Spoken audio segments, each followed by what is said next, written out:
E aí galera, tudo bem com vocês? Por aqui sou eu, o Biratã Nascimento, e hoje a gente vai dar continuidade na disciplina de software livre do curso Bacharel em Sistema de Informação do Instituto Federal, Campus Votuporanga. Bora lá?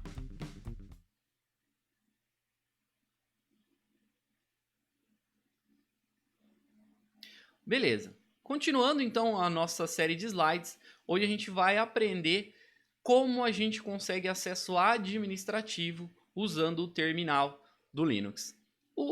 Esse acesso administrativo ele vai trazer para a gente a possibilidade da gente executar comandos ou executar ações que têm níveis de prioridades um pouco maior. Tá? Então, quando a gente executa com um usuário comum, a gente pode trabalhar dentro do escopo, dentro da estrutura do nosso usuário. Lembra lá que a gente viu o sysadmin? Então a gente consegue trabalhar dentro dele. Quando a gente vai para super usuário, né, quando a gente escala privilégio para um usuário com mais poderes, a gente pode executar comandos não só dentro do escopo, não só dentro ali da nossa área de domínio, né, do nosso usuário com poderes dos usuários, mas também a gente consegue fazer algumas ações maiores, como por exemplo acessar pastas que a gente não tem acesso como usuário comum, listar esses conteúdos, instalar softwares, fazer outros tipos de trabalhos aí dentro do sistema. Beleza? Vamos ver como é que é isso. Então aqui, ó, acesso administrativos. Alguns comandos fornecem informações confidenciais como senhas e informações de sistema. A gente está falando de alguns arquivos que nós temos dentro do sistema operacional que controlam isso. Impedir que os usuários regulares executem esses comandos ajuda a proteger o sistema. Existe essa diferença entre os sistemas operacionais que geralmente, né, quando a gente tem aí usuários domésticos que utilizam o Windows, na sua maioria, eles utilizam como um usuário administrador. O que acontece é que se alguma coisa der errado, ou se você executar algum comando que não poderia ou que não deveria ser executado, ou se você for infectado por algum vírus, naquele momento o teu sistema operacional, estando como administrador, todas essas ameaças, elas já assumem um poder administrativo. Então isso é um pouco preocupante. Então o login com o usuário root fornece acesso administrativo para usar esses comandos. Lembrando que o root é o nosso super usuário. O comando su permite que você logue temporariamente com um usuário diferente, abrindo um novo shell. Às vezes você está na mesma janela, mas ele vai sair daquela sessão e entrar em uma sessão diferente. A gente vai ver isso na prática. Su pode ser usado para fazer login como o root, fornecendo privilégios administrativos. Para fazer login com o usuário root, execute o comando su sem especificar nenhum usuário e digita a senha do root. Então, se você quiser utilizar ali o comando, você vai utilizar su e dar o comando que você quer. Ele vai pedir o password e vai executar, beleza? Para que você saia ali, né, daquele prompt, notem que aqui, né, a gente está com o usuário sysadmin e na hora que eu digitei su menos, ele já pediu a senha e já logou, ele já entrou numa sessão do usuário root, tá? Se vocês quiserem sair dessa sessão, basta apertar ali o exit. O comando sudo, ele permite que o usuário execute um comando com outro usuário sem criar um novo shell.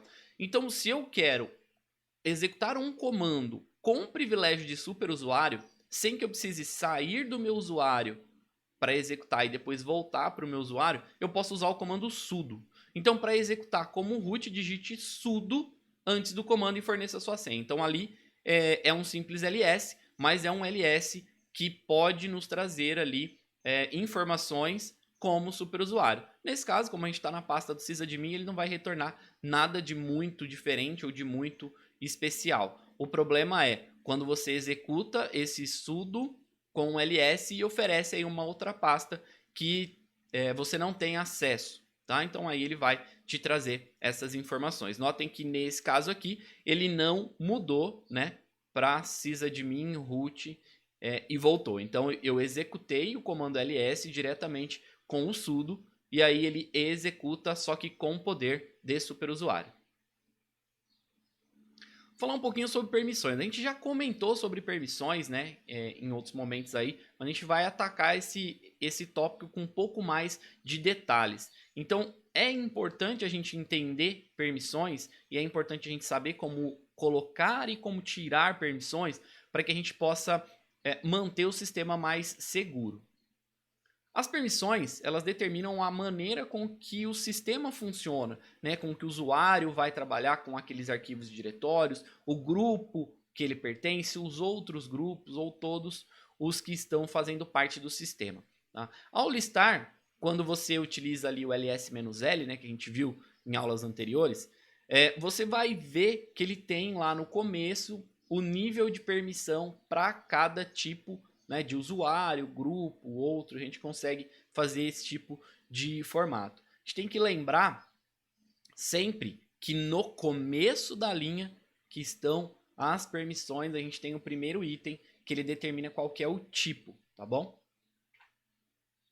As permissões, então, são divididas em 3 conjuntos de 3 caracteres, a gente viu isso, mas agora com um pouco mais de detalhe. Os 3 primeiros são do proprietário. Notem que o primeiro traço, né, como eu disse anteriormente, ele é do tipo, então ele não entra nessa brincadeira aqui. Então, proprietário, os primeiros 3, grupo, os outros 3 e outros, os últimos 3, certo? Então, a gente tem ali uma lista de 10 caracteres, onde o primeiro determina o tipo, né, se ele é arquivo, se ele é diretório, se ele é link simbólico, e os outros 9 divididos em 3 grupos de 3 para definir proprietário, grupo e outros. Aqui tem um pouquinho mais sobre como que a gente vai entender cada coisa, né? Então são os 3 tipos de permissão: leitura, escrita e execução. E aí como que isso vai ter efeito em cima de um arquivo ou em cima de um diretório. Tá? Quando o arquivo ou o diretório ele tem um R, ele vai ter um efeito para arquivo e um outro efeito para diretório. Tá? Na escrita também ele vai ter essa diferença. Então a gente pode modificar ou substituir o conteúdo de um arquivo se ele tiver como escrita, e também ele pode modificar o conteúdo, tá? E apenas executar se ele tiver ali no diretório. Ou seja, se ele pode abrir o diretório.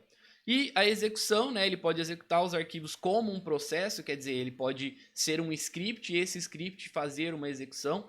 É a mesma coisa do executável dentro do sistema Windows. Tá? E aí, para você mudar para o diretório e também executar o diretório pai daquele diretório. Tá? Fica um pouco confuso, talvez, no texto, mas na hora da execução, na hora que a gente for trabalhar com isso, fica um pouco mais claro. A diferença entre você conseguir acesso ou não conseguir acesso, você transformar ele em um executável ou não, e aí você poder escrever ou não escrever nesse arquivo.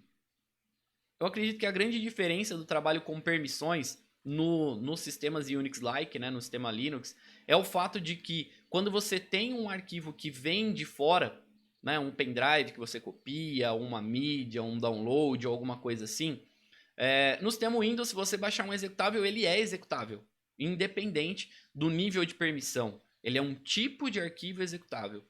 E no Linux, quando você baixa um arquivo, por exemplo, você vai baixar um SH, que é um arquivo que geralmente tem script lá dentro, ele só se torna executável no sistema se você der essa permissão para ele. Então, esse nível de camadas de proteção, ele traz um nível de permissão com uma proteção muito mais avançada dentro dos sistemas Linux. Como que a gente faz então para alterar essas permissões? O comando que traz essa possibilidade é o comando chmod. Tá? Então esse chmod ele vai fazer com que a gente possa alterar permissões de arquivos e diretórios. Existem duas técnicas para utilizar em cima disso, que é o simbólico e o octal. Tá? Aqui, né, no material, a gente não vai usar o octal no material da Cisco, tá? Mas nas aulas práticas, eu vou mostrar a diferença dos dois, eu vou explicar ali dentro como que a gente trabalha com o octal, que eu particularmente é a minha opção, tá? Eu não trabalho muito com simbólico, eu prefiro o octal, eu tenho um pouco mais de controle no octal. Então eu vou mostrar o outro lá na parte prática para vocês, beleza? Como que funciona então essa estrutura, né? Sempre a gente tem uma estrutura de execução de comandos. Nesse esquema que a gente tem aqui do método simbólico, a gente vai trabalhar com chmod, uma variável que a gente chama set, outra variável que a gente chama action e outra variável que a gente chama permissions. O que acontece ali? O primeiro, que é o set, a gente vai definir, né, quem vai ser atingido naquela modificação.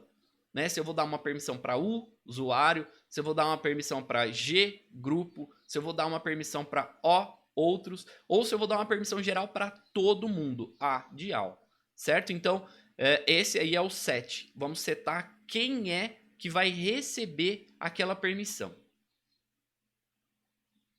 No segundo momento, a gente tem, né, a variável action, que é que ação que a gente vai executar para aquele set que a gente deu, né? Usuário, outros, grupo. Então aí a gente tem as operações: adição, a comparação, né, ou a especificação, e a subtração, né, ou remover a permissão. Então quando a gente utiliza isso, a gente fala assim, ó, para o usuário, a gente vai ter mais essa permissão, ou manter essa permissão, ou remover essa permissão. E aí na última a gente tem a variável permissions, que é a permissão, que é onde a gente vai colocar ali o que a gente quer oferecer ou tirar daquele arquivo, daquele diretório. E aí vem as letrinhas que a gente viu ali no slide anterior, R, W e X. Tá? Então o R de leitura, o W de escrita e o X de execução. E lá no final a gente coloca o arquivo ou o diretório que a gente quer executar essa permissão. Quando a gente trabalha com diretório, tem algumas particularidades que a gente vai tratar isso mais à frente. Vamos citar então aqui o exemplo onde eu tenho o meu arquivo, que é o hello.sh, e eu quero falar que para o meu usuário, quer dizer, o sysadmin, eu vou aplicar para esse arquivo que o usuário possa executar esse arquivo. Então eu tenho um U de usuário, mais que eu quero atribuir, e o X, que é o tipo de permissão que eu quero colocar. Depois disso, esse arquivo, hello.sh, que provavelmente pode ser um script, ele vai poder ser executado. A gente vai ver isso dentro lá da plataforma, como que a gente faz isso, como é que a gente executa, beleza?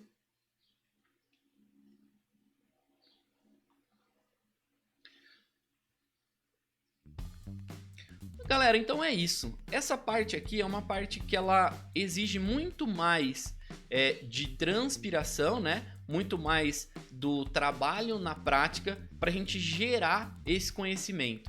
A teoria, ela é uma teoria um tanto simples, né? Dentro da explicação. Se você olhar ali, né, com as variáveis, você vai ver o que você vai substituir, como que vai executar. Porém, na hora da gente executar isso, em que a gente começa a entender o que a gente pode e o que a gente não pode fazer. O método simbólico, ele é um método um pouco mais seguro do que o método octal. O método octal, ele traz pra gente muito mais possibilidades, né? Porém, ele traz também um risco muito grande. Eu indico sempre para quem está começando com permissões, trabalhar no método simbólico, porque aí você vai saber o nome, você vai saber o que você vai fazer, né? E depois você vai colocar que tipo de permissão que você vai colocar lá. Beleza? Espero que vocês estejam gostando da dinâmica. Caso vocês tenham alguma dúvida ou sugestão, deixem aqui nos comentários ou mandem pra gente no Instagram, no Telegram ou por e-mail, da forma que vocês quiserem. Só não pode ficar com dúvida, beleza? Vejo vocês na próxima aula. Até mais e tchau!